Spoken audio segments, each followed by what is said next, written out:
Hello, good morning. എല്ലാവരും സുഖമായിട്ടിരിക്കുന്നു വിശ്വസിക്കുന്നു. ഇന്ന് ഒരു അവധിയും കാര്യങ്ങളൊക്കെ ആണല്ലോ. എന്തായാലും നമുക്ക് വിശേഷങ്ങളിലേക്ക് പോയാലോ. അതായത് വളരെയധികം ടെൻഷനായിട്ടുള്ള ചില കാര്യങ്ങളാണ് ഇന്ന് പറയാനുള്ളത്. ഹോസ്പിറ്റലിൽ ഇപ്പോഴുള്ളത് അനന്തും ലേഖയും മഞ്ജുവും കണ്ണനും മോഹിനിയും എല്ലാ പേരും ഉണ്ട്. അതായത് മഹാലക്ഷ്മി സ്നേഹിക്കുന്നവർ എല്ലാം തന്നെ അവിടെ തന്നെയുണ്ട്. എന്നാലും ഡോക്ടർ ചില സാധ്യതകളെല്ലാം നേരത്തെ തന്നെ പറഞ്ഞു കഴിഞ്ഞു. വളരെയധികം കോംപ്ലിക്കേറ്റഡ് ആണ്. കാരണം മഹാലക്ഷ്മി വീണത് സ്റ്റെപ്പിൽ നിന്നാണ്. വീഴ്ചയുടെ ഒരു ആഘാതമുണ്ട്, വയറ്റിലൊരു കുഞ്ഞുമുണ്ട്. അതുകൊണ്ടൊക്കെ തന്നെ ഒന്നുകിൽ അമ്മ അല്ലെങ്കിൽ കുഞ്ഞ്, ഇവരിൽ ആരെങ്കിലും ഒരാളെ ആയിരിക്കും നമുക്ക് രക്ഷിക്കാനാവുക. രണ്ടാളെയും ഒരുമിച്ച് രക്ഷിക്കാൻ ആവില്ല. അത് കഴിഞ്ഞിട്ട് അവർക്കൊക്കെ അതൊരു വല്ലാത്ത തീരാവേദനയായിട്ട് മാറുകയാണ് കേട്ടോ. എന്നാൽ ഈ ഒരു വിധിയിൽ ഏറ്റവും കൂടുതൽ സന്തോഷിക്കുന്ന രണ്ടുപേരുണ്ട്. അത് ആ കരുണയും പിന്നെ ആ മുത്തശ്ശിയും തന്നെയാണ്. പക്ഷെ കണ്ണൻ പറഞ്ഞിട്ടുള്ള ഒരു കാര്യമുണ്ട്, ലക്ഷ്മിക്കോ കുഞ്ഞിനോ എന്തെങ്കിലും ഒരാപത്ത് സംഭവിച്ചു കഴിഞ്ഞാൽ ഉറപ്പായിട്ടും അതായത് കരുണയെ തന്നെ ജയിലിലേക്ക് അയക്കുമെന്ന്. അതിലും അവർക്ക് പേടിയുണ്ട്. എന്തായാലും ഇവിടെ മഹാലക്ഷ്മിക്ക് വേണ്ടി പ്രാർത്ഥനയോടെ ഒരുപാട് പേരുണ്ട് താനും.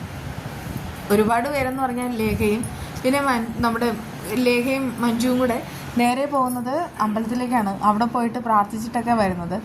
മുത്തശ്ശി അവിടെയുണ്ട്. ആ മുത്തശ്ശിയാണെങ്കിൽ മഹാലക്ഷ്മിക്ക് വേണ്ടി രാപ്പകലില്ലാതെ പ്രാർത്ഥിക്കുന്നുണ്ട്. എന്തായാലും ഇനി ഉള്ളതെല്ലാം ഡോക്ടറുടെ കയ്യിലാണ്. ഡോക്ടറിന് ചില കാര്യങ്ങൾ ചെയ്ത് തീർക്കാനുണ്ട്. തോമസ് സാറും വരുന്നുണ്ട്. തോമസ് സാർ വരുന്ന സമയത്ത് ഡോക്ടർ മാറ്റി നിർത്തി സംസാരിക്കുകയാണ്. ആ സമയത്ത് അദ്ദേഹം പറയാണ്, അതെ, മഹാലക്ഷ്മി കുഞ്ഞുമില്ലെങ്കിൽ പിന്നെ കണ്ണനില്ല. അതുകൊണ്ട് എങ്ങനെയെങ്കിലും രക്ഷപ്പെടുത്തിയേ മതിയാവൂ. അത് കേട്ട് അവർ പറയുന്നുണ്ട്, രക്ഷപ്പെടുത്തിയേ മതിയാവൂ എന്ന് പറഞ്ഞാൽ ഒരൊറ്റ ഓപ്ഷൻ മാത്രമേ ബാക്കിയുള്ളൂ. ഒന്നുകിൽ കുഞ്ഞ് അല്ലെങ്കിൽ മഹാലക്ഷ്മി. ഇവരിൽ ആരെയായിരിക്കും രക്ഷപ്പെടുത്തേണ്ടത്? ഇച്ചാനൊന്ന് പറഞ്ഞതാ. അത് കേട്ടിട്ട് അദ്ദേഹം പറയാണ്, മഹാലക്ഷ്മി ഇല്ലെങ്കിൽ കണ്ണനില്ല. നിനക്കും കൂടെ അറിയാവുന്ന കാര്യമല്ലേ, മഹി അവൻ്റെ ജീവിതത്തിൽ വന്നതിന് ശേഷമാണ് അവൻ്റെ ജീവിതത്തിൽ ഇത്രയേറെ അത്ഭുതങ്ങൾ സംഭവിച്ചിട്ടുള്ളത്. പിന്നെ കുഞ്ഞ്, അവരുടെ രണ്ടുപേരുടെയും കുഞ്ഞാണ്. ആ ഒരു കാര്യത്തിൽ എനിക്കൊന്നും പ്രത്യേകിച്ച് പറയാനില്ല. അതിൽ തീരുമാനം എടുക്കേണ്ടത് കണ്ണൻ തന്നെയാണ്. ആ സമയത്ത് കണ്ണനെ വിളിപ്പിക്കുകയാണ് കേട്ടോ. കണ്ണൻ വളരെയധികം കണ്ണുനീരോടുകൂടെ നിൽക്കുകയാണ്. അപ്പോഴേക്കും ഡോക്ടർ പറയുന്നുണ്ട്, എന്താ ചെയ്യേണ്ടത്? നിങ്ങളാണ് ഇതിലൊരു തീരുമാനം എടുക്കേണ്ടത്. നിങ്ങൾ എന്ത് തീരുമാനം എടുത്താലും ഞങ്ങൾ കൂടെ തന്നെ നിൽക്കും. കുഞ്ഞാണോ മഹാലക്ഷ്മിയാണോ? ആ സമയത്ത് കണ്ണൻ പൊട്ടിക്കരയാണ്. അതായത് ഒട്ടും പ്രതീക്ഷിക്കാതെയാണ് ഒരു കുഞ്ഞ് അവരുടെ ജീവിതത്തിലേക്ക് വന്നത്. ഒരിക്കലും അമ്മയാവില്ല എന്നും അച്ഛനാവില്ല എന്നും മറ്റുള്ളവർ വിധി എഴുതിയ സമയത്ത് കണ്ണൻ നടക്കുന്നതുകൊണ്ടാണല്ലോ ഇങ്ങനെ ഒരു കുഞ്ഞിനെ അവർക്ക് കിട്ടുന്നത്. എന്തായാലും ആ സമയത്ത് കണ്ണൻ ഒന്നും പറയാനായിട്ട് കഴിയുന്നില്ല. ഡോക്ടർ പറയുന്നുണ്ട്, എനിക്കെല്ലാം മനസ്സിലായി. കണ്ണൻ്റെ മനസ്സിലുള്ള വേദന എന്താണെന്ന് എനിക്കറിയാം. ഞങ്ങൾ എന്താണെന്ന് വെച്ചാൽ ഒരു തീരുമാനം എടുക്കട്ടെ എന്ന് പറഞ്ഞിട്ട് പോവാണ് കേട്ടോ. മഹാലക്ഷ്മി അവസാനമായിട്ട് എല്ലാവരും ഒന്ന് കാണുകയാണ് കേട്ടോ. അപ്പോഴേക്കും അവളിങ്ങനെ നിർവികാരതയോടുകൂടെ കിടക്കുകയാണ്. അവളോടിപ്പോൾ ഇതൊന്നും ഡോക്ടർക്കോ മറ്റുള്ളവർക്കോ പറയാനായിട്ട് കഴിയില്ല. അങ്ങനെയാണെങ്കിൽ അവൾ പറയും, കുഞ്ഞു മതി, കുഞ്ഞിനെ കണ്ണേട്ടൻ്റെ കയ്യിൽ കൊടുക്കണമെന്ന് പറയും. അതുകൊണ്ടൊക്കെ തന്നെ അവളിങ്ങനെ കിടക്കുകയാണ് കേട്ടോ. ആ സമയത്ത് അവരുടെയൊക്കെ കണ്ണ് നിറഞ്ഞിരിക്കുന്നതായിട്ട് കാണുകയും ചെയ്യുന്നു. അപ്പോഴേക്കും അവരോടൊക്കെ പറയുന്നത് സന്തോഷത്തിലും സമാധാനത്തിലും ഇരിക്കാനാണ്. പക്ഷേ അവർക്കൊക്കെ സന്തോഷത്തിലിരിക്കാനായിട്ട് കഴിയുന്നില്ലല്ലോ. സാരമില്ല, ഇപ്പോഴുള്ളത് സിസേറിയനല്ലേ, ഇതൊക്കെ എല്ലാവർക്കും വരുന്നതാണ്. അതുകൊണ്ട് തന്നെ എന്ത് വന്നാലും ഞാൻ സഹിച്ചോളാം. എന്തായാലും കുഞ്ഞിനെ ഇന്ന് പുറത്തെടുക്കുമല്ലേ, ഇന്ന് നമ്മളൊട്ടും പ്രതീക്ഷിച്ചതല്ല. പക്ഷേ സാരമില്ല എന്നൊക്കെ ഇങ്ങനെ പറഞ്ഞിട്ട് അവളാണ് മറ്റുള്ളവരെ മോട്ടിവേറ്റ് ചെയ്യുന്നത്. എല്ലാവരും മാറി നിന്ന് വിതുമ്പി കരയുന്നുമുണ്ട്. കാര്യങ്ങളെല്ലാം മാർക്കോയും മുത്തശ്ശിയും എല്ലാവരും അറിയുന്നു.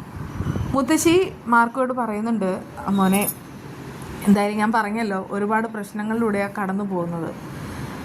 ഇതിനു മുൻപും മുത്തശ്ശി ഇങ്ങനെ ഒരു കാര്യം പറഞ്ഞിട്ടുണ്ടായിരുന്നു. അതായത് മഹാലക്ഷ്മിയോട് നേരിട്ട് തന്നെ അമ്പലത്തിൽ വെച്ച് പറഞ്ഞ ഒരു കാര്യമുണ്ട്, മോളെ, ഈ കുഞ്ഞ് ജനിക്കാൻ നേരത്ത് ഒരുപാട് കഷ്ടങ്ങൾ സഹിക്കേണ്ടി വരും. പക്ഷെ കുഞ്ഞ് ജനിക്കുമെന്ന്. അതെ, കുഞ്ഞ് ജനിക്കുമെങ്കിൽ കുഞ്ഞിൻ്റെ അമ്മയും കൂടെ തന്നെ ഉണ്ടാവും. മഹാലക്ഷ്മി മരിച്ചിട്ട് അങ്ങനെ ഒരു ഇനി എന്തായാലും വരില്ല. അങ്ങനെ ഒരു ലൈൻ വരാനേ പോകുന്നില്ല.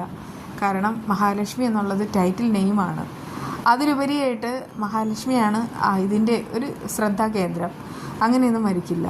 പിന്നെ ഇതിനു മുൻപും ഇതിൻ്റെ സ്റ്റോറിയും കാര്യങ്ങളും എല്ലാം കാണിച്ചിട്ടുമുണ്ട്.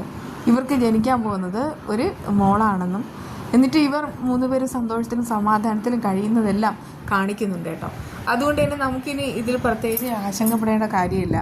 ഇതിപ്പോൾ 1 അവർ ദൈർഘ്യമുള്ള മഹാ എപ്പിസോഡാണ്. ഇടയ്ക്കിടയ്ക്ക് ഇങ്ങനെ ഹോസ്പിറ്റൽ കാര്യങ്ങൾ തന്നെയാണ് കാണിച്ചുകൊണ്ടിരിക്കണേ. ഡോക്ടേഴ്സും നേഴ്സും എല്ലാം ഇങ്ങനെ വളരെയധികം പരിഭ്രാന്തിയോടുകൂടെ ആയിരിക്കുന്നത്. ഇടയ്ക്ക് എപ്പോഴോ ഒരു നേഴ്സ് പുറത്തിറങ്ങാണ് എന്തായി കാര്യങ്ങളെന്ന് ചോദിക്കുമ്പോൾ ആ സ്ത്രീയാണെങ്കിൽ ഭയങ്കരമായിട്ട് വിഷമിച്ച് നിൽക്കുന്നു, വളരെ ടെൻഷനുണ്ട് മുഖത്ത്. എന്നിട്ടിങ്ങനെ ഓടുകയാണ്, ഓരോ കാര്യങ്ങൾ എടുക്കാനായിട്ട് ഓടുകയാണ്. ബ്ലഡൊക്കെ സംഘടിപ്പിക്കണം, മരുന്ന് അതും ഇതെന്നൊക്കെ ഇങ്ങനെ പറഞ്ഞിട്ട് ഓടുകയാണ്. ഒന്നും പറയാറായിട്ടില്ല, വളരെ ക്രിട്ടിക്കലായിട്ടുള്ള സ്റ്റേജാണെന്ന് ബന്ധുക്കളെ എല്ലാവരോടും പറയുന്നുണ്ട്. ആ സമയത്ത് തോമസ് സാറാണെങ്കിൽ വളരെ പ്രാർത്ഥനയോടുകൂടി നിൽക്കുകയാണ്. എന്തായാലും ദുർഗയും അതുപോലെ ഉണ്ണിയും കാര്യങ്ങളൊക്കെ അറിയുന്നു. അവർക്കൊരു ഒറ്റ പേടി മാത്രമേ ബാക്കിയുള്ളൂ. മഹാലക്ഷ്മിക്ക് കുഞ്ഞിനും എന്ത് സംഭവിച്ചാലും അത് അവരെ ബാധിക്കുന്ന കാര്യമല്ലെങ്കിലും കരുണയെ അത് നന്നായിട്ട് ബാധിക്കും. അങ്ങനെ മഹാലക്ഷ്മിയോ കുഞ്ഞോ ഇല്ലാതായി കഴിഞ്ഞാൽ കണ്ണൻ ഉറപ്പായിട്ടും കമലേശ്വരം തറവാട് എടുത്ത് അടിച്ചൊതുക്കി വയ്ക്കുമെന്നുള്ള കാര്യം അവർക്കറിയാം. അവരെല്ലാവരെയും അവിടെ നിന്ന് ഇറക്കി വിടും. കരുണയ്ക്കും ഉണ്ണിക്കും ഒരുമിച്ചൊരു ജീവിതം അതിനി ഒരിക്കലും സാധ്യമല്ല. അതുകൊണ്ടൊക്കെ തന്നെ മഹാലക്ഷ്മി മരിക്കണമെന്ന് അവരിപ്പോൾ എന്തായാലും ആഗ്രഹിക്കില്ല. സെക്കൻഡുകൾ മണിക്കൂറുകളായി മാറുകയാണ്. അത് കഴിഞ്ഞിട്ട് ഇങ്ങനെ കുഞ്ഞിനെ എടുക്കുന്ന ആ ഒരു സമയമുണ്ട് കേട്ടോ. അതൊക്കെ ഇങ്ങനെ കാണിക്കുന്നുണ്ടെങ്കിലും കുഞ്ഞിനെ ഇങ്ങനെ കാണിക്കുന്നില്ല. അതായത് ഓപ്പറേഷൻ തിയേറ്റർ കാണിക്കുന്നുണ്ട്, മഹാലക്ഷ്മി അവർ മയക്കത്തിലായിരിക്കുന്നതും ഡോക്ടേഴ്സും സിസ്റ്റേഴ്സൊക്കെ അവിടെ നിൽക്കുന്നതും അങ്ങനെയൊക്കെ കാണിക്കുന്നുണ്ടെങ്കിലും അവരുടെ മുഖത്താണെങ്കിൽ ഭയങ്കരമായിട്ടുള്ള ഒരു സാഡോ അങ്ങനെയൊന്നും കാണിക്കുന്നില്ല. അതിനർത്ഥം എനിക്ക് തോന്നുന്നത് ഈ ഓപ്പറേഷൻ സക്സസ് ആയിരുന്നു. അവർക്കിതിൽ 1% പോലും പ്രതീക്ഷയില്ല. പക്ഷേ ആ മുത്തശ്ശിയുടെ ആ ഒരു പ്രാർത്ഥനയും എല്ലാം കൊണ്ട് തന്നെ മുത്തശ്ശി തന്നെ അങ്ങോട്ട് വരും. അതിപ്പോൾ ആരും കാണുകയില്ല. മുത്തശ്ശിക്ക് അങ്ങനെ വരാമല്ലോ. അങ്ങനെ മുൻപ് മാർക്കോയെ കാണാനായിട്ട് വന്നിട്ടുമുണ്ട്. മാർക്കോ മാത്രം മുത്തശ്ശി കണ്ട സമയത്ത് മാർക്കോയെ സൗഖ്യമാക്കിയിട്ട് പോയിട്ടുമുണ്ട്. ഇവിടെയും മുത്തശ്ശി ഉറപ്പായിട്ടും എത്തും. ആ ഒരു ഓപ്പറേഷൻ തിയേറ്ററിൽ മുത്തശ്ശിയുടെ ഒരു സാന്നിധ്യം ഉണ്ടാവും. അതുകൊണ്ടൊക്കെ തന്നെ ആ കുഞ്ഞിനെ അത്ഭുതകരമായി രക്ഷപ്പെടുത്തും.